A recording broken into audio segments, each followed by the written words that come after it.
News of மன்னாரின் இறுதி நேர பிரதான செய்திகள். முதலில் தலைப்புச் செய்திகள். அதிகாரிகள் மீது துப்பாக்கிச்சூடு நடத்திவிட்டு தப்பிய சிவில் பாதுகாப்பு படை முன்னாள் வீரர் போதைப்பொருளுடன் கைது. யாழ்ப்பாணத்தின் 3 தீவுகளையும் பசுமை சக்தி தீவுகளாக மாற்ற ஜனாதிபதி அனுரகுமார் திசாநாயக்க அதிரடி உத்தரவு. உலக சந்தையில் குறைந்த விலைக்கு எரிபொருள் வாங்குவதில் சிக்கல், அமைச்சர் நலிந்த ஜெயதிச விளக்கம். கிளிநொச்சி மாவட்ட அபிவிருத்தி குழு கூட்டத்தில் கடும் மோதல், பாதியிலேயே நிறுத்தப்பட்டது, அதிகாரிகள் வெளிநடப்பு. உயர்தர பரீட்சையை ஒத்திவைக்க கோரும் மனு, மேன்முறையீட்டு நீதிமன்றத்தின் முக்கிய உத்தரவு. மியன்மாரில் பெரும் சோகம், ரோங்கியா அகதிகள் பயணித்து 2 படகுகள் கவிழ்ந்து 500க்கும் மேற்பட்டோர் பலியானதாக அச்சம். தொடர்பான விரிவான செய்திகள். கட்டுநாயக்க காவல்துறை பிரிவுக்கு உட்பட்ட பகுதியில் கடந்த சில தினங்களுக்கு முன்னர் காவல்துறை அதிகாரி ஒருவரின் துப்பாக்கியை மறைத்து மற்றொரு அதிகாரி மீது கொடூரமான முறையில் துப்பாக்கிச்சூடு நடத்திவிட்டு தப்பியோடிய பிரதான சந்தேக நபர் காவல்துறையினரால் அதிரடியாக கைது செய்யப்பட்டுள்ளார்.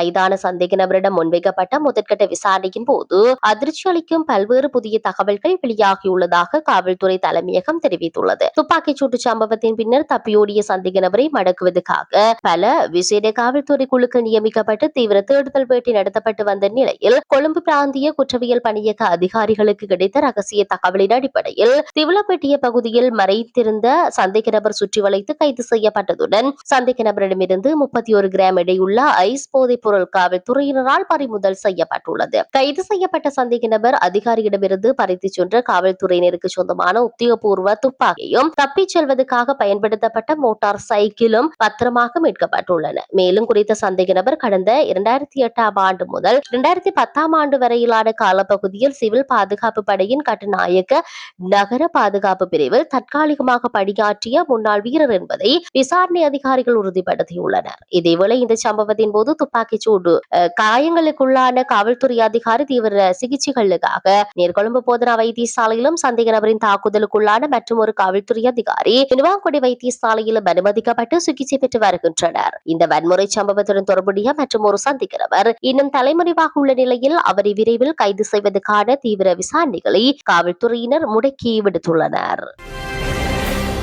வடக்கு மாகாணத்தின் யாழ்ப்பாண மாவட்டத்துக்கு உட்பட்ட 3 முக்கிய தீவுகளை முழுமையான பசுமை சக்தி தீவுகளாக அபிவிருத்தி செய்யுமாறு ஜனாதிபதி அனுரகுமார் திசாநாயக்க அதிகாரிகளுக்கு பணிப்புரை விடுத்துள்ளார். மின்சக்தி மற்றும் எரிசக்தி அமைச்சின் 2026ஆம் ஆண்டுக்கான வரவு செலவு திட்ட ஒதுக்கீடுகளின் கீழ் முன்னெடுக்கப்படும் திட்டங்களுக்கு தற்போதைய முன்னேற்றம் குறித்த விசேட ஆய்வுக் கூட்டம் ஜனாதிபதி அலுவலகத்தில் நடைபெற்ற போதே அவர் இந்த முக்கிய அறிவுறுத்தல்களை வழங்கியுள்ளார். யாழ்ப்பாணத்தின் நெடுந்தீவு, அனலதீவு மற்றும் நைனாதீவு ஆகிய தீவுகளில் தற்போது நடைமுறையில் உள்ள கலப்பு புதுப்பிக்கத்தக்க எரிசக்தி திட்டங்களை மேலும் விரிவுபடுத்தி அவற்றை முறையான பசுமை ஆற்றல் மண்டலங்களாக மாற்றுவதற்கு இந்த நடவடிக்கை எடுக்கப்பட உள்ளது. நாட்டின் பொருளாதார நெருக்கடி காரணமாக கடந்த காலங்களில் இடைநிறுத்தப்பட்டிருந்த ஜப்பான் சர்வதேச ஒத்துழைப்பு முகமையின் நிதி உதவியுடன் கூடிய முக்கிய எரிசக்தி திட்டங்களை எந்தவித தாமதமின்றி விரைவாக மீண்டும் ஆரம்பிப்பது குறித்து இக்கலந்துரையாடலில் விரிவாக கவனம் செலுத்தப்பட்டது. இவற்றுடன் சேர்த்து நாட்டின் ஒட்டுமொத்த மின்சார விநியோகத்தை வலுப்படுத்தும் நோக்கில் செயற்பட்டு வரும் கெரவலப்பட்டிய முதல் கொழும்பு துறைமுகம் வரையிலான மின்சார பரிமாற்ற கோடு அமைக்கும் பணிகள், திருகோணமலை, சம்பூர், கப்பல்துறை மின்சார திட்டங்கள் மற்றும் நாடளாவிய ரீதியில்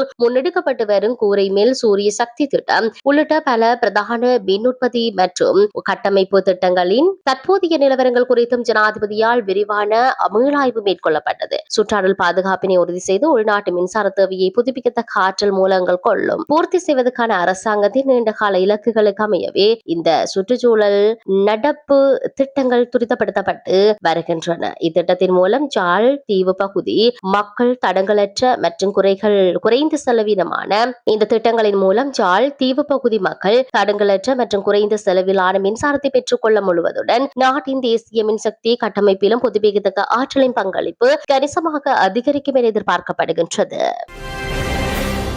மத்திய கிழக்கு நிலையை வரும் போர்ச்சூழல் மற்றும் பதட்டமான சூழ்நிலைகளுக்கு மத்தியில் இலங்கையில் தடையின்றி எரிபொருள் விநியோகத்தை உறுதி செய்வதே அரசாங்கத்தின் முதன்மை இலக்காகும் என சுகாதார மற்றும் வெகுஜன ஊடக அமைச்சர் நலிந்த ஜெயதிச தெரிவித்துள்ளார். கொழும்பில் நேற்று நடைபெற்ற நிகழ்வொன்றில் கலந்து கொண்ட பின்னர் ஊடகங்களுக்கு கருத்து வெளியிட்ட போது இதனை குறிப்பிட்டார். நாட்டின் தற்போதைய பொருளாதார நிலை சீராகி வரும் போதிலும் ஏதேனும் ஒரு துறையை முடக்கிவிட்டு முன்னோக்கி நகர முடியாது என்பதால் எரிபொருள் உள்ளிட்ட அத்தியாவசிய தேவைகளை தடையின்றி வழங்குவதில் அரசு தீவிரமாக உள்ளதாக அவர் கூறினார். மத்திய கிழக்கு பிராந்தியத்தில் நிலவும் அசாதாரண சூழல் காரணமாக எண்ணெயை ஏற்றிச் செல்லும் கப்பல்கள் மீதான தாக்குதல்கள் தொடர்ந்து நடைபெற்று வருகின்ற நிலையில் உலகளாவிய சவால்களை எதிர்கொள்வதிலும் உள்நாட்டில் எரிபொருள் தட்டுப்பாடு ஏற்படுவதை தடுப்பதிலும் கடந்த பிப்ரவரி 27ஆம் தேதிக்கு பின்னர் அரசாங்கம் மிகவும் அவதானமாக செயற்பட்டு வருவதாகவும் இவ்வாறான இக்கட்டான சூழ்நிலையில் நாட்டில் தடையற்ற எரிபொருள் இயக்கத்தை உறுதிப்படுத்த முன்னுரிமை அளிக்கப்படுவதனால் உலக சந்தையில் நிலவக்கூடிய மிக குறைந்த விலைக்கு எரிபொருளை கொள்ளளவு செய்ய முடியாமல் போக சாத்தியக்கூறுகள் உள்ளதாக அமைச்சர் விளக்கமளித்துள்ளார்.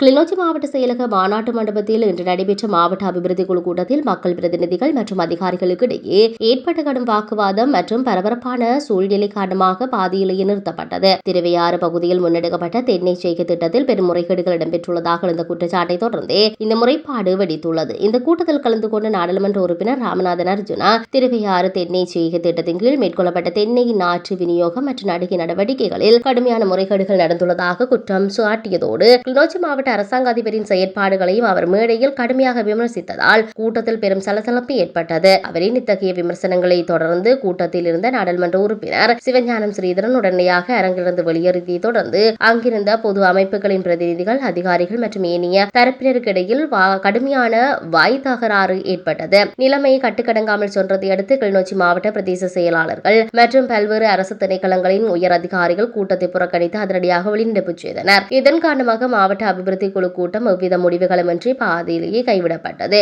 இதன்போது ஏற்பட்ட அதிருப்தியால் அங்கிருந்த பிரதிநிதிகள் அனைவரும் நாடாளுமன்ற உறுப்பினர் அர்ஜுனாவை வெளியேற்ற கோரி கோஷங்களை எழுப்பியதோடு இறுதியாக கடத்தொழில் அமைச்சரும் அவரை வெளியேறுமாறு கேட்டுக்கொண்ட நிலையில் மக்கள் மற்றும் அதிகாரிகளின் கடும் எதிர்ப்புக்கு மத்தியிலும் காவல்துறையினரின் பாதுகாப்புடன் அர்ஜுனா கூட்டரங்கை விட்டு வெளியேற்றப்பட்டார். நடக்க இருக்கும் கல்வி பொதுத்தராதர உயர்தர பரீட்சை ஒத்திவைக்க உத்தரவிடுமாறு கோரி தாக்கல் செய்யப்பட்ட மனுவை விசாரணைகளுக்கு ஏற்பதா இல்லையா என்பது குறித்த நீதிமன்றத்தின் தீர்மானம் எதிர்வரும் 23ஆம் தேதி அறிவிக்கப்படும் என மேன்முறையீட்டு நீதிமன்றம் இன்று உத்தரவிட்டுள்ளது. உயர்தர பரீட்சைக்கு தோற்றவுள்ள மாணவர்கள் குழு ஒன்றினால் இந்த மனு இன்று பரிசீலனைக்கு எடுத்துக் கொள்ளப்பட்ட போது மனுதாரர் தரப்பு சட்டத்தரணிகள் மற்றும் சட்டமாதிபர் சார்பில் முன்னிலையான பிரதிநிதிகள் ஆகியோரால் பல்வேறு முக்கிய சட்ட காரணிகள் நீதிமன்றத்தில் முன்னிலைப்படுத்தப்பட்டன. இருதரப்பு வாத பிரதிவாதங்களையும் விரிவாக கேட்டறிந்த பின்னரே மேன்முறையீட்டு நீதிமன்றம் இந்த உத்தரவை பிறப்பித்துள்ளது. அதன்படி இந்த மனுவை முழுமையான விசாரணைக்கு உட்படுத்துவதற்கான அனுமதி வழங்கப்படுமா அல்லது நிராகரிக்கப்படுமா என்பது தொடர்பான இறுதி தீர்மானம் எதிர்வரும் 23ஆம் தேதி நீதிமன்றத்தால் உத்தியோகபூர்வமாக வெளியிடப்பட உள்ளது. மியான்மர் கடற்கரைக்கு அப்பால் உள்ள வங்காள விரிகுடா கடற்கரையில் ரோஹிங்கா ஏதிலிகளை ஏற்றிச் சென்ற 2 பெரிய படகுகள் கவிழ்ந்து விபத்துக்குள்ளானதில் 500க்கும் மேற்பட்டோர் கடலில் மூழ்கி உயிரிழந்திருக்கலாம் என சர்வதேச ஊடகங்கள் மற்றும் ஐக்கிய நாடுகள் சபையின் அமைப்புகள் அச்சம் வெளியிட்டுள்ளன. மியான்மரின் ரைகன் மாநிலத்தில் நிலவி வரும் வன்முறைகள் மற்றும் பங்களாதேஷ் அகதிகள் முகாம்களில் உள்ள மோசமான வாழ்வாதார நெருக்கடிகள் காரணமாக மலேசியா, இந்தோனேஷியா போன்ற நாடுகளுக்கு தப்பிச் செல்ல முயன்ற போதே இந்த கொடூர அனர்த்தம் நிகழ்ந்துள்ளது. ஐக்கிய நாடுகள் சபையின் அகதிகளுக்கான முகமை மற்றும் சர்வதேச இடப்பெயர்வு அமைப்பு ஆகிய வெளியிட்டுள்ள கூட்டு அறிவிக்கையின்படி ஜூன் மாத இறுதியில் மியான்மரின் ரகையின் மாநிலத்தில் இருந்து இந்த 2 படகுகளும் புறப்பட்டன. இதில் சுமார் 250 பயணிகளுடன் புறப்பட்ட முதல் படகு கடலுக்கு சென்ற சில நாட்களிலேயே தொடர்பை இழந்துள்ளது. அதேவேளை சுமார் 280 பயணியுடன் சென்ற 2வது படகு கடந்த ஜூலை 8ஆம் தேதி மியான்மரின் அயாரவதி கடற்கரைக்கு அருகில் வீழ்ந்து மூழ்கியுள்ளதாக முதற்கட்ட தகவல்கள் தெரிவிக்கின்றன.